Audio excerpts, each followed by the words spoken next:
Hi everyone, Mr. Overon here, and today I am here to talk about tarot cards.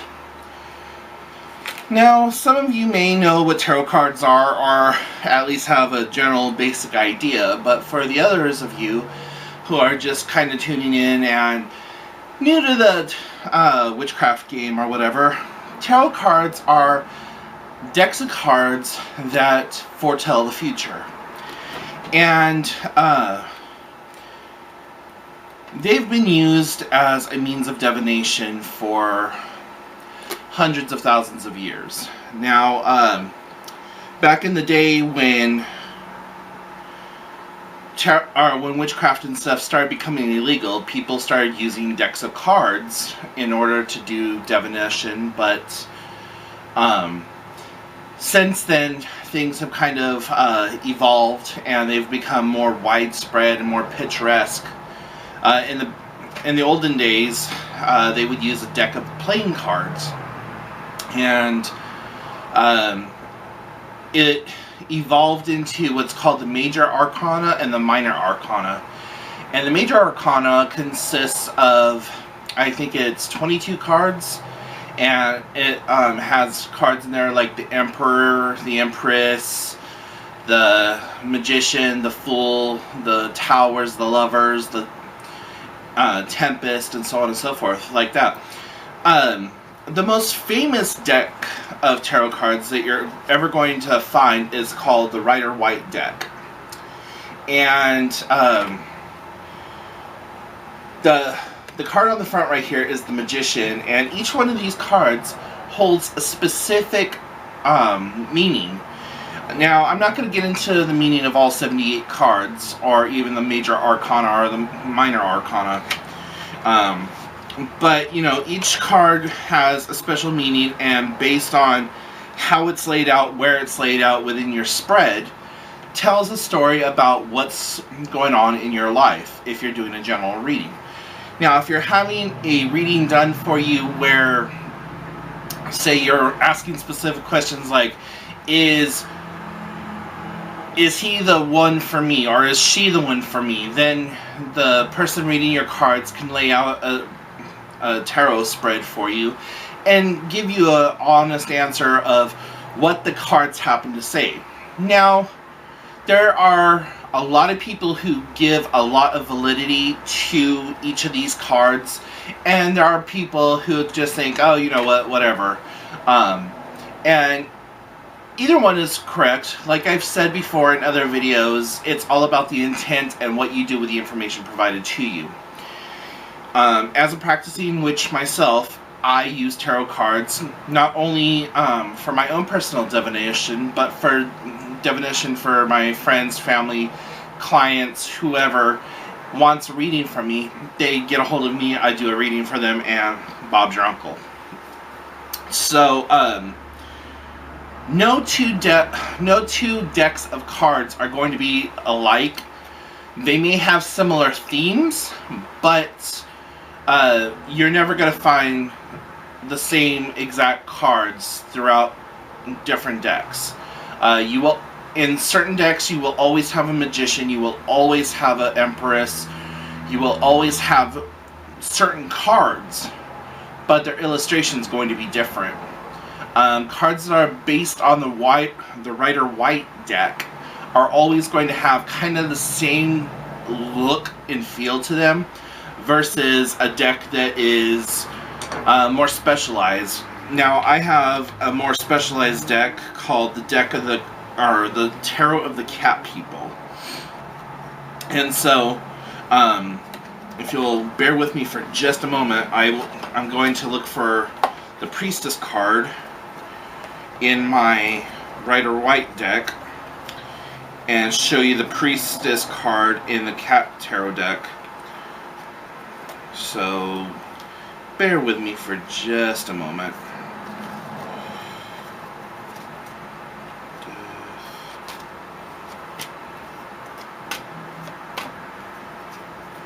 Probably should have had all this situated beforehand, but I wanted to. Okay, so this one. Yes. Okay. So, here's the Priestess card in the Rider White deck. Now, in the Tarot of the Cat people, here is the Priestess in them. So see, similar themes, because you're always going to have a Priestess card. This is more traditional, this is more artistic. They both mean the same exact thing, just different artwork. So I'll give you a little bit of a close-up like that. Also, the backs of the cards will always be different. Not every deck will look like this, and not every deck will look like this. So that's something else that's very unique. Now, for people who like to collect tarot cards like myself, I look at all the features. I look at the artwork on the front, artwork on the back, and just the general feel of how they feel to me. So if you were to do like a quick little reading for somebody, and say you pulled out the High Priestess card, the Three of Swords, and the King of Pentacles, this right here would tell you, that would tell you a story about whatever you needed to have the answer to. Now, the other thing is, with some tarot cards, typically most of them, I'll say, there is what is called a, when it's up like this is like right side up, or there's a reverse where it's upside down. Now, if it's upside down, it means something completely, totally different than if it's right side up. And that's why a lot of the backs are uniformed so that you really can't tell if it's upside right or upside down.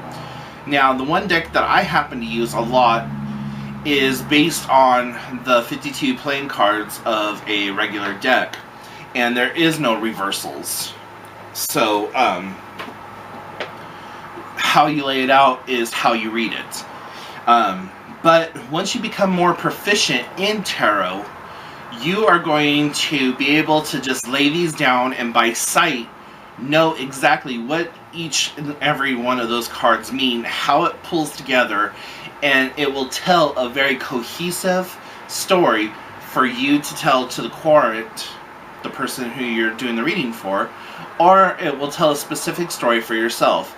Now, traditionally, it was thought that you were never supposed to give yourself a reading, and I'm one of those people that I hold very strict guidelines to that. I don't like to read myself, just because I feel that you have a tendency, when you're reading for yourself, to read more into the cards than if somebody was doing the reading for you. One thing that you can do while you're learning, there are millions of really good YouTube videos out there, but one thing that you want to do when you are learning the tarot system is to sit down, practice. For the first 6-7 months, it's okay to have like a companion book so you can flip through and be like, okay, the Queen of Swords means this, and this. If it's turned upside down, it means this, and this. Now, I've seen people even go out as far as to get like one of these Rider White decks and take a marker and write on it, on the top, like when it's upside right, what it means, like a couple of the key points, and then flip it and what it means upside down.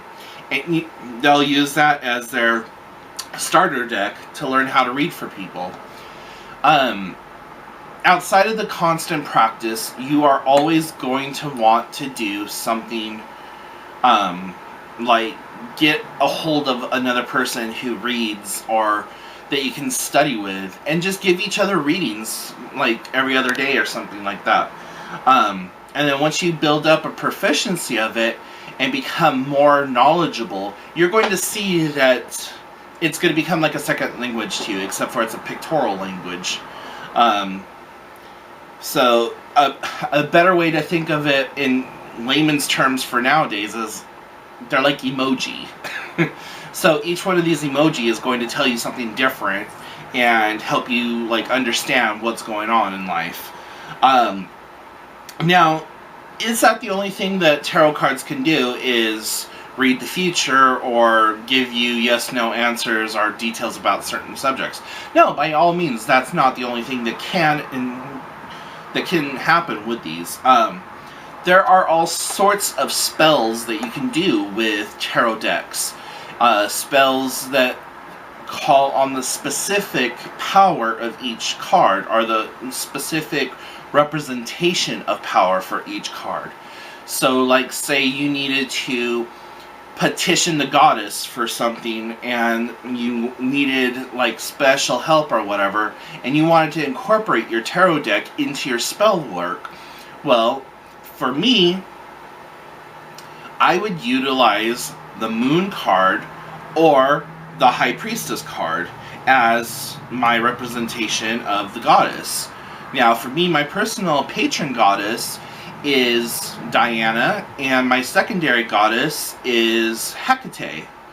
And I'll get into deity and deity selection in another video. But, so, for this, say for invocation spell to ask the goddess to bring blessings into your life and you wanted to incorporate your tarot, for the sake of argument, let's just say that that card is going to be the High Priestess card. So you would use this as a focal point or as a physical representation of the goddess. And as you're looking at it, you would study the goddess and her duality. And here you see the Empress is both got a black pillar and a white pillar. Now, the symbology of that could be the positive and negative aspects of the goddess, or it could be white magic and black magic, nature, you know, both giving and taking, yin and yang, so on and so forth. However you want to read it.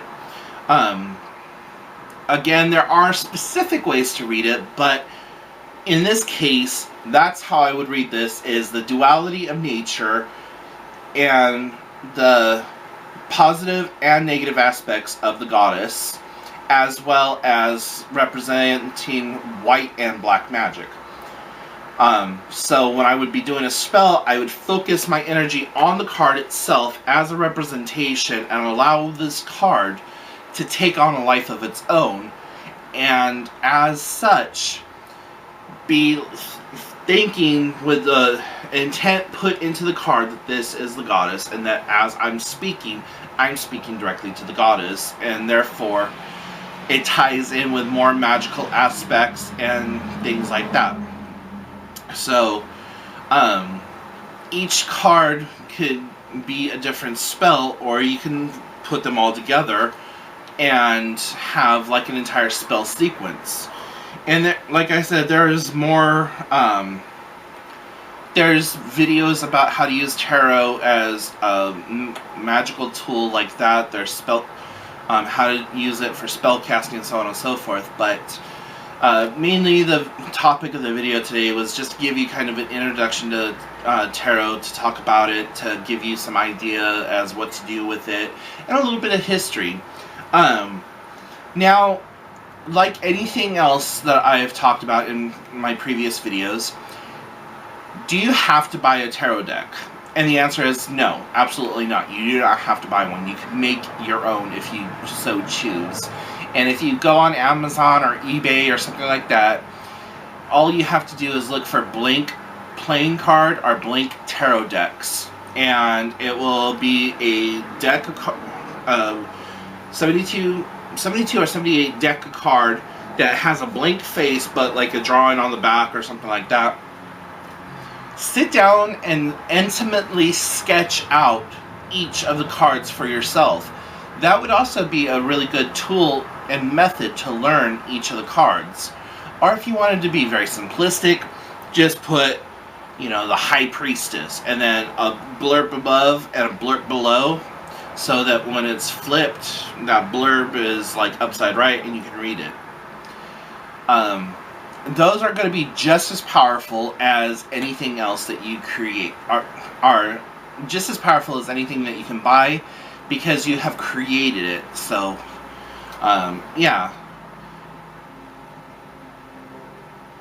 It's your tools, it's your magical life. whatever you want to do it and follow through with it. It's the intent in your heart that really does matter and really does count when practicing witchcraft. And in this case, I would suggest purchasing yourself a set of tarot cards over making them, at least for the time being. There again, though, if you live at home, or you're afraid somebody's going to find them, or you just don't think that you have a place to keep them, or whatever, then it might be best to try to make them, or even hold off for a little while on even getting a set of your own cards. Now, there are websites online where you can go and choose cards online and have a free reading done via the internet.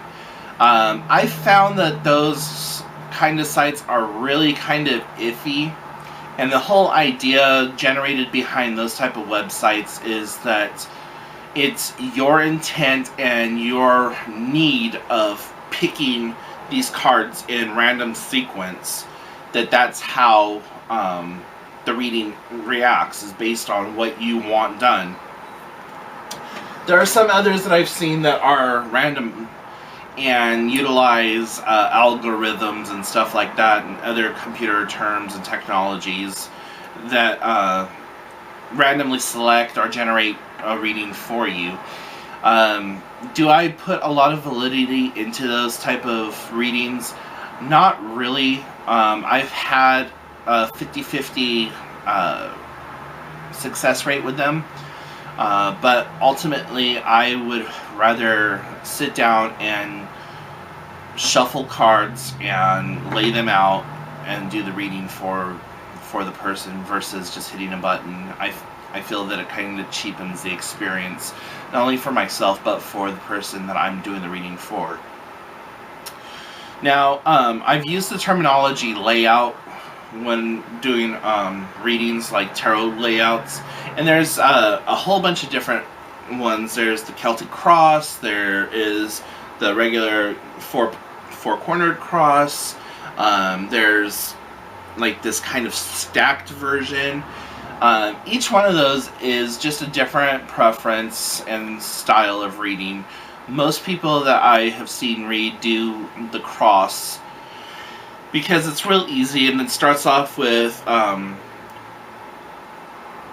past, present, future, and then what's going to happen from there. And it's just a jumbled up way of reading about it. But like I said earlier, I'm not going to get really into the details of it. I just wanted to give a general, broad knowledge and show you some of the differences between the tarot cards. And I just happen to have a few sets because, like I said, I collect them. So anyways, if you have any questions, comments, or concerns, please put them in the comment section down below. And if you need to get a hold of me, shoot me an email. It's Mr. Overon, that's MROVERON @gmail.com. Check out the website, www.mroveron.com. And yeah, I look forward to seeing you and speaking to you again. And like I said, questions, comments, concerns, put them down below. And if you have future ideas for videos, please let me know. I will graciously take a look at those suggestions and try my best to put them together. So I'm going to let you guys go now, so blessed be.